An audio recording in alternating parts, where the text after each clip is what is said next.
लड़के के आने के बाद जहाज पर सब कुछ बदलने लगता है। कंपास घूमना बंद कर देते हैं, रेडियो में अजीब आवाजें आने लगती हैं और कप्तान को मरे हुए लोगों की परछाइयां नजर आने लगती हैं।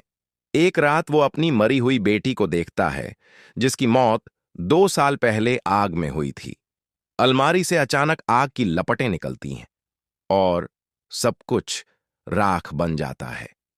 कप्तान को एक गुप्त रास्ता मिलता है, एक छिपा हुआ टनल जो सीधा उसके कमरे तक जाता है। वो हैरान रह जाता है। मैं तो सालों से इस जहाज का कप्तान हूं, मगर मुझे कभी इस रास्ते के बारे में पता ही नहीं था। कंपनी से एक अजीब आदेश आता है, प्रोमेथियस को किसी भी हाल में वापस लाओ। कप्तान परेशान हो जाता है। कोयला भी कम है, मगर वो ठान लेता है। वो इस भूतिया जहाज को लेकर लंदन वापस जाएगा। पर सफर मुश्किल हो जाता है। समंदर पर घना धुंध का जाल छा जाता है। दोनों जहाज रुक जाते हैं। तभी जहाज पर एक एक करके लोग मरने लगते हैं। न कोई चोट, न कोई चीख, बस नाक से थोड़ा खून निकलता है और मौत। मुसाफिरों में डर फैल जाता है।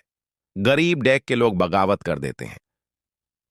इन मौतों की वजह वो छोटा लड़का है। भीड़ उस लड़के को ढूंढने निकलती है। मौरा, एक औरत, पहले उसे ढूंढ लेती है। वो फिर वही सुनहरी कछुआ निकालता है और मौरा को एक छिपे रास्ते की तरफ ले जाता है। जब सब भागने की कोशिश करते हैं, गुस्से में भरी भीड़ उस लड़के को समंदर में फेंक देती है। लहरें उसे निगल जाती हैं। मौरा हैरान रह जाती है।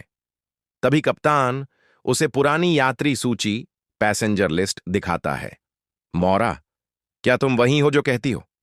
वो जवाब देने ही वाली थी कि अलमारी फिर खुलती है और वही लड़का वापस आ जाता है। अब सब डर से पागल हो जाते हैं। गोलियां चलती हैं और अचानक समय रुक जाता है। सब लोग जम जाते हैं। सिर्फ मौरा हिल सकती है। वो हवा में उड़ती गोली पकड़ती है। तभी अलमारी से वही लड़का बाहर आता है। बिना कुछ बोले बस उसकी तरफ देखता है। अचानक सायरन बजता है और सारे मुसाफिर जैसे किसी के काबू में आ जाते हैं। वो चुपचाप डेक की तरफ चलते हैं और एक एक करके समंदर में कूद जाते हैं। मौरा घबराकर लड़के से पूछती है, क्या हो रहा है ये?